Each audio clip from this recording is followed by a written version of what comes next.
Apparently we get a point from that effort.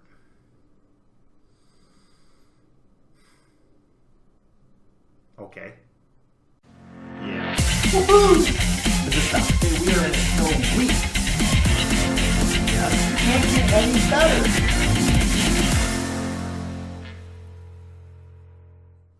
Hello, welcome to Hawks Recap. Game 25 in the books, and the Hawks lose this one at home by a score of 4-3 against the Stars in overtime, and not a good showing from the Hawks.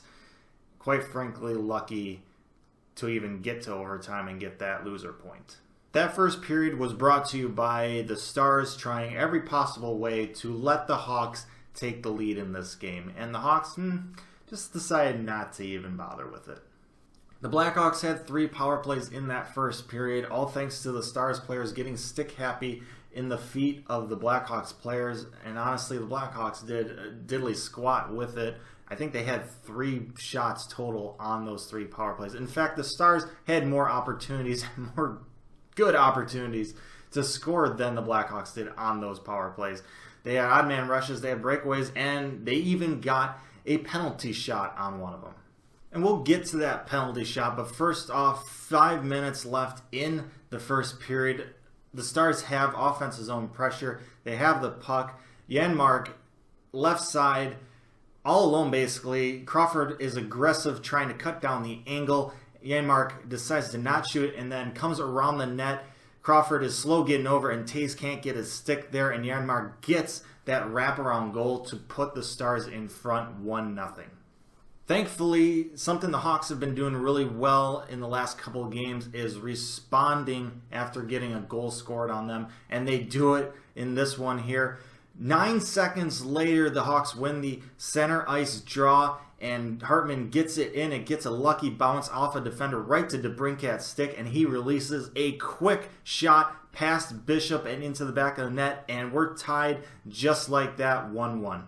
Now, about 2.5 minutes after that, the Hawks on their third and final power play of the first period, and I don't know what it was, but the Hawks just kept whiffing on passes, and those led to those odd man breaks for the Stars coming short-handed, and this one ends up costing them as Kane is back checking, and he gets called for a hooking penalty, which leads to a penalty shot for the Stars. Right away, you could see Kane just befuddled at the ref's arm being up and calling him for a hook and a penalty shot. And I saw a lot of people angry at this call, angry at the ref, and saying it wasn't a hook. But after watching the replay, you guys are totally right. That was not a penalty. That was a clean, textbook stick lift that entire way. Not even close to a hook. Blown call for sure. And it leads to a penalty shot? Are you kidding me? Credit Faxa, he takes that opportunity and runs with it, well, skates with it, and buries it by Crawford. Crawford was not expecting the quick shot. He was thinking some sort of move and was just stone cold, and got Credit Faxa taking advantage of it and picking his spot and burying it, and the Stars have a 2-1 lead. Now you could say that blown call directly leads to a goal because a penalty shot, that was the difference in the game and the reason why the Hawks lost this, but the Hawks had 7 shots in this first period. They had 3 power plays. They weren't helping themselves. Actually, I lied. They had 4 power plays in this first period because they got one right at the end of the period. And Forsling has a fantastic chance. The bad bounce off the end boards. Nobody in net because Bishop was going out to play it, and he's lost. Everyone else is lost, but Forsling's right there. Just has to tap it in. Actually, he just has to tap it near the crease, and Sharp will put it in. It's basically a 2-on-0 for the Hawks. And, nope, he stuffs it against the post. Not even a shot registered for the Hawks because of that. And the Hawks, I mean, they're not helping themselves, and they're down 2-1 at intermission for a reason. And if you thought the Hawks getting outshot 15-7 in the first period was bad, well, let me welcome you to the second. 1 minute in was the bright spot for the Hawks in the second period, where they do make up for the mistake from Forsling at the end of the first and capitalize on the power play. Kane with a ridiculously great pass to the front, and I don't know how Anisimov gets his stick on this one. It's between the legs of Johns, and he just tips it into the net. Just a rocket pass from Kane, and this game is somehow tied up. Like I said, that was the high point in the period for the Hawks as they got 1 out of their 3 shots in the second period. 3. That's right, I said 3. They got 3 shots in the second period. Now granted, the Stars only had 6 shots in the second period, so it kind of doesn't seem that bad. But for the second straight period in this one, the Hawks get doubled up in shots, and one of those shots for the Stars comes off a terrible turnover in the neutral zone. Just one of many turnovers in this game from the Hawks, and it ends up getting in the back of the Hawks net. An area pass to Ellie rushing into the zone, catches Keith flat-footed, and Ellie just makes a great, quick in and out move and catches Crawford guessing, trying to poke check, and nowhere even close. Actually got his leg pad on it somehow, but still goes in. Just a great move from Ellie. Crawford really had no chance. I mean, that was a great move. And the Stars are up 3-2 because of it. So the Hawks go into the second intermission with a whopping 10 shots through 40 minutes of play, but they only found themselves down by 1 goal. And you could tell they were tired. This was their 3rd game in 4 days. You could also look at this and say this is their first of 3 games in 4 days. This is a rough stretch for the Hawks right now, and we're just about halfway through it, and we're not looking very good. We're looking tired. This could be a struggle here. But down a goal going into the third, if you can muster up some strength, muster up some energy, you could find a way to steal this game. And the Hawks do just that. They come out with a sense of urgency, some energy in the third period, and they get about 10 more shots in the first 5 minutes of this third period to basically double up their shot total in this game. And 4.5 minutes in, Patrick Kane comes to the rescue.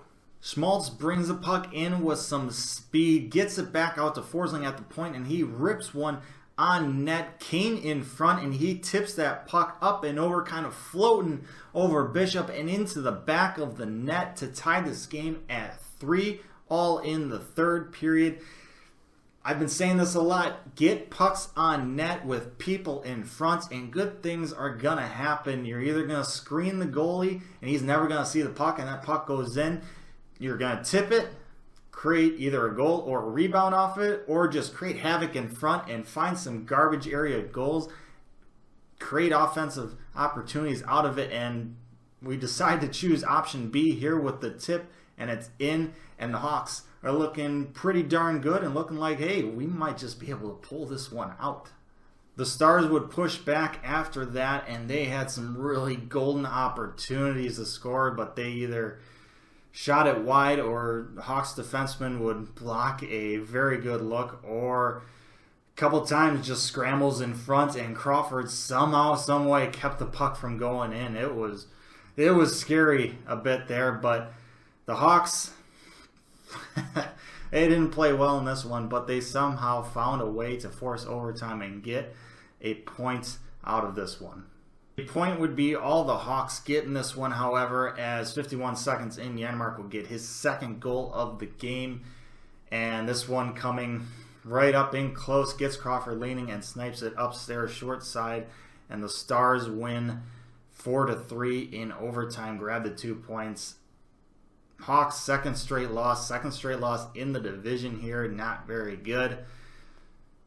But they have a day off, and they now travel to Dallas to face this team once again, and if they can clean up play a little bit and not get outshot 35-22, they might be able to pull off 2 points in a division victory. But they got to clean up a lot of stuff. Definitely seem to try and play a little bit too cute at times, trying to pass way too much and not get shots on goal. Kind of contributed to their 10 shots in 40 minutes of play. 1 of 7 on the power play, that's not going to get it done either, especially when you consider they also give up a shorthanded penalty shot goal. Yeah, you're not going to win doing that. I could rant more, but I'm just going to save it. This is a tough stretch for the Hawks. 3rd game in 4 days, or like I said, you could look at it being the first out of 3 games in 4 days, as they have a day off and then play these Stars again, and then the Kings in a back-to-back. It's going to be the last 2 games for this tough stretch here. We'll have to see if the Hawks find some energy and find a way to pick up their play a bit after this one.